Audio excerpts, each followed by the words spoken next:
Imagine a Michelin star sushi chef, like suddenly opening a deep dish pizza joint. Right.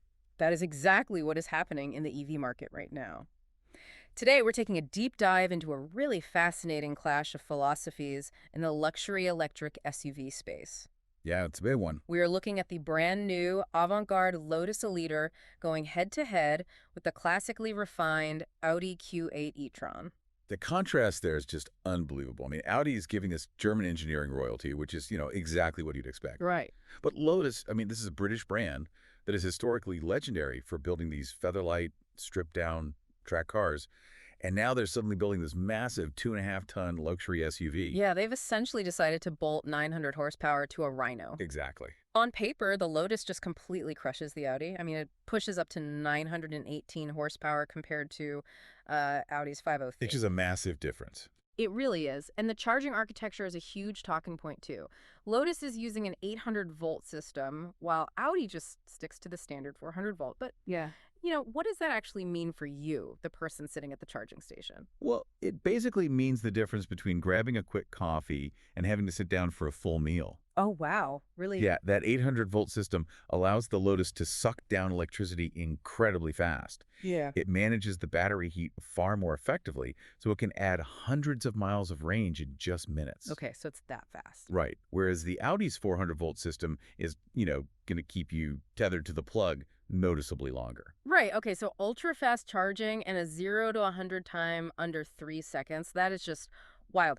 But I'm still kind of stuck on this image of a 5.1-meter-long Rhino wearing track spikes. It's a funny image. Right. I mean, you can't just slap a Lotus badge on a 2,500-kilogram family hauler and expect it to handle like a nimble little sports car. The physics just don't add up. Yeah, no, you really can't. The physics don't add up at all. But that is exactly where the engineering trickery comes in. Reviewers are actually praising its compliant ride and body control because, well, Lotus didn't just accept the weight, they actively fought it. Wow, they did that.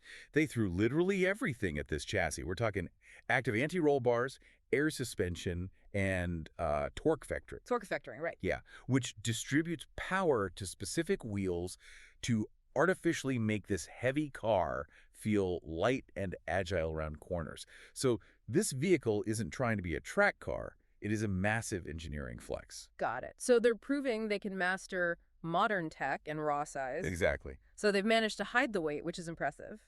But all that power and handling trickery doesn't really matter if the inside feels like one of their old bare-bones track cars. Right, the interior matters a lot here. Yeah, I mean, if Lotus is really abandoning its lightweight roots for luxury, the cabin has to compete with Audi's legendary refinement. And they went entirely off the traditional script to do it. Reviewers describe the futuristic Lotus interior as, like, off-the-scale good. Really?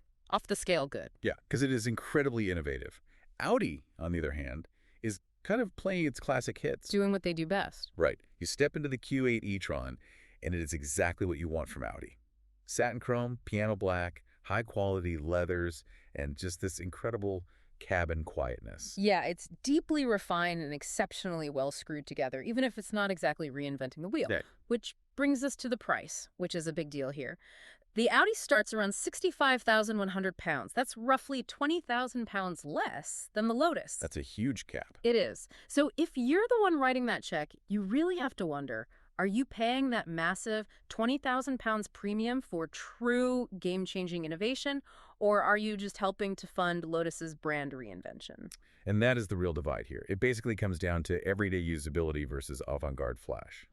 Because it's less, absurdly overpowered, the Audi is actually more efficient for daily driving. Okay, that makes sense. It consumes about 19.7 kilowatt hours per 100 kilometers, whereas the heavier, more aggressive Lotus consumes 22.5. So the Audi is the choice for understated, reliable status. Like effortless luxury without making a massive scene. Exactly. While the Lotus is purely for the performance seeker who really wants the cutting edge. It's a pretty stark choice. I mean, you either go with everyday German refinement or a futuristic British powerhouse. Yeah. We want to say a really quick thank you to you for joining us on this deep dive today. Exploring these radically different approaches with you is always a blast. It really is. And, this clash leaves us with an important question to ponder. Oh, definitely. If a massive, heavy, tech-loaded electric SUV becomes Lotus's ultimate bestseller, what does that actually mean for the future of the traditional sports car?